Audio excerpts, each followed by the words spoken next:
Very simple topic. It's nothing but fuel cells and electrical conductance.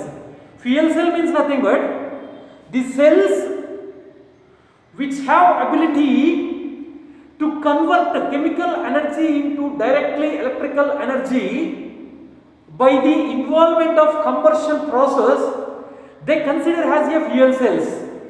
Fuel cell means nothing but the cells which have ability to convert chemical energy into directly electrical energy by involving combustion process. A cells అయితే combustion ప్రాసెస్లో involve అవుతూ chemical ఎనర్జీని డైరెక్ట్గా electrical ఎనర్జీగా మార్చగలవో ఏ process? Combustion process అంటే మండించడం. మనకి ఎలాగో ఇక్కడ స్మోక్ కూడా బాగా కనపడుతుంది, పొగ కూడా వస్తుంది, అర్థమవుతుందా?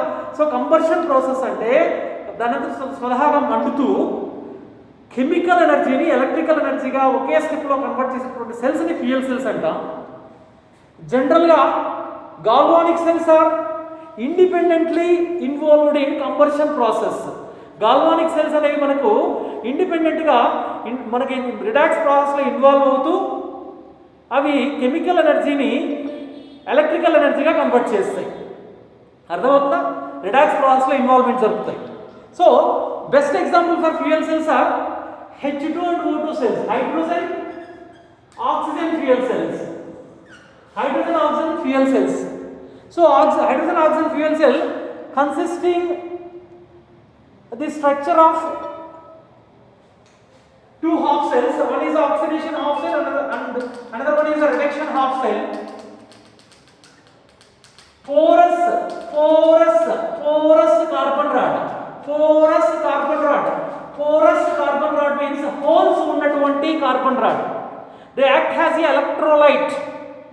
Both they act as a anode and cathode. One side they act as a anode, other side they act as a cathode. Porous carbon rod act as a electrolyte which is placed into the electrolytic solution of sodium hydroxide. Then by passing hydrogen gas and oxygen gases at inlet, it will be involved in combustion process and they converted into chemical energy into directly electrical energy. So at anode reactions, H2 plus 2 moles of OH minus ions to gives water molecule and also 2 electrons. And at cathode, 2 moles of water molecule oxidizes and uses 2 electrons to form 4 moles of OH minus ions in the cathode reaction. In this process, oxidant is O2, important for objective, and fuel cells are hydrogen. And electrolytic solutions are NaOH, sodium hydroxide. Here both anode and cathode, both characters are exhibiting carbon rod which is a porous carbon rod, which means they consisting holes. What is the use of porous layers? The use of porous layers moves electrons freely, oxidation half cell to reduction half cell and reduction half cell to oxidation half cell. It is the basic construction and working model of fuel cells. చూడాలి, fuel cells కి best example గా hydrogen oxygen cells ని చెప్పుకుంటున్నాం. దీని యొక్క construction ని మనం గమనించినట్లయితే వీటి యొక్క కన్స్ట్రక్షన్ లో మనకు oxidation half cell, reduction half cell అనే రెండు రకాల సెల్స్ ఉంటాయి. రెండింటిని ఏది సపరేట్ చేస్తున్నారు అంటే porous carbon rod. Porous means holes ఉన్నటువంటి, రంధ్రాలు కలిగినటువంటి హోల్స్ ఉన్నటువంటి ఒక కార్బన్ రాడ్ దేనికి యాక్ట్ అవుతున్నారు అంటే మనకు ఎలక్ట్రోలైట్గా యాక్ట్ అవుతుంది. Electrolyte means both they act has A cathode and anode గాను క్యాథోడ్ గాను యాక్ట్ అవుతున్నాను. యానోడ్ క్యాథోడ్గా యాక్ట్ అయ్యేటటువంటి ఈ ఎలక్ట్రోలైట్ ఏం చేస్తుందంటే పోరస్ లేయర్స్ని కలిగి ఉంటుంది, అంటే హోల్స్ని కలిగి ఉంటుంది, which is dipped to the electrolytic solution which is a sodium hydroxide. Sodium hydroxide electrolytic సొల్యూషన్గా తీసుకుంటున్నాం.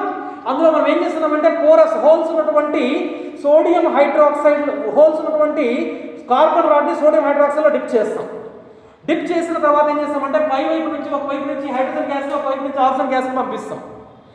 Oxygen gas act as a oxidant and similarly and similarly hydrogen gas is act has a fuel cell.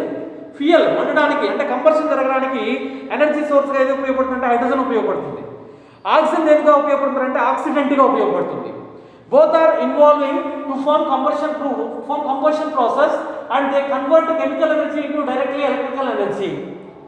రెండు కూడా ఏం చేస్తాయంటే chemical ఎనర్జీని electrical ఎనర్జీగా convert చేస్తాయి. Anode దగ్గర సెల్ రియాక్షన్, క్యాథోడ్ దగ్గర సెల్ రియాక్షన్ ఉంది ఇక్కడ. ఇందులో ఆక్సిడెంట్ ఏంటి, ఫ్యూయల్ సెల్ ఏంటి, ఎలక్ట్రోలైటిక్ సొల్యూషన్ ఏంటి, ఎలక్ట్రోడ్ ఏంటి అనేది కొంచెం జాగ్రత్తగా గుర్తుపెట్టుకున్నాను. మనకు వీటిపైన ఎంసెట్లో బిట్ అడిగేదానికి అవకాశం ఉంది. వెరీ రేర్ కేసు, చాలా పేపర్ మనకు కొద్దిగా లిబరల్గా అడగాలనుకున్నప్పుడు వీటిపైన బిట్ అడిగేదానికి అవకాశం ఉంది. Next one is electric current, electric conductance of substances or solutions. Electric conductance means nothing but by applying electric field, the conductance arises in the form of ions at electrodes, which is called as electric conductance. The conductance is formed in solution, they consider as a electric conductance of solution. చూడనా, మనం electric ఛార్జ్ని apply చేసినప్పుడు, electric charge నువ్వు ఎప్పుడైతే apply చేస్తావు అంటే electric field నువ్వు ఎప్పుడైతే apply చేస్తావో అప్పుడు electrons will be converted into its ions. వాటి యొక్క అయానిక్ ఫామ్లోకి కన్వర్ట్ అయిపోతాయి. అయానిక్ ఫామ్లోకి కన్వర్ట్ అయినప్పుడు మనకు అక్కడ ఏం జనరేట్ అవుతుందంటే వాటి యొక్క అయాన్స్ ఫామ్లో ఎలక్ట్రిక్ ఛార్జ్ అనేది జనరేట్ అవుతుంది. ఇది సొల్యూషన్లో డిజాల్వ్ అవుతుంది కదా. సో ఆ పర్టికులర్ సొల్యూషన్ యొక్క కండక్టెన్స్ని మనం ఏమంటున్నామంటే ఎలక్ట్రిక్ కండక్టెన్స్ ఆఫ్ సొల్యూషన్ అంటాం. సో ఇక్కడ ఏమంటామంటే what is mean by electric conductance, how it is determined by experimental method అంటాడు. We are using Wheatstone-Bridge method. By using Wheatstone-Bridge method, the unknown resistant or unknown conductance will be calculated, electric conductance of solution. So in this case we are using platinum electrodes which is made up of pyrex glass.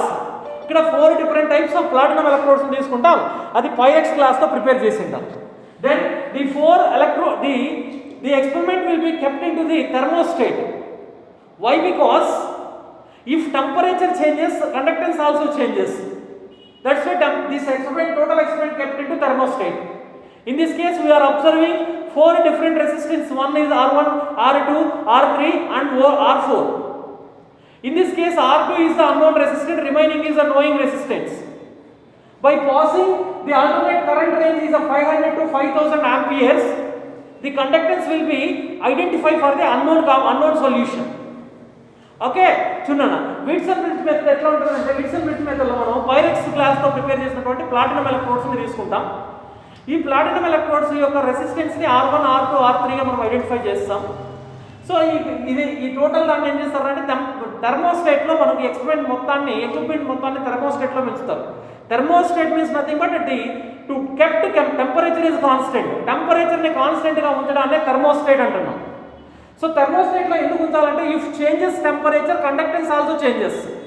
నువ్వు ఒకవేళ టెంపరేచర్ని ఇక్కడ change చేస్తే conductance కూడా change అవుతుంది. కాబట్టి ఏం చేస్తున్నామంటే మనం థర్మోస్టేట్లో ఉంచుతాం. థర్మోస్టేట్లో ఉంచిన తర్వాత మనకి ఇక్కడ R1, R2, R3, R4 ఈ 4 రెసిస్టెన్స్ని గాల్వానోమీటర్తో ఇంటర్కనెక్ట్ చేసి ఉంటాం. Next R2 is the unknown resistant అనుకుంటే దాని యొక్క రెసిస్టెంట్ మనం కనుక్కోవాలంటే R3 into R4 by R1 చేస్తే మనకు ఆన్సర్ వస్తుంది. These are the knowing resistance. మనము Wheatstone-Bridgeలో ఎంత అమౌంట్ ఆఫ్ ఎలక్ట్రిసిటీని అప్లై చేస్తామంటే 500 to 5000 ఆంపియర్స్ ఎలక్ట్రిసిటీని అప్లై చేస్తాం. This is the Wheatstone-Bridge experiment. Okay.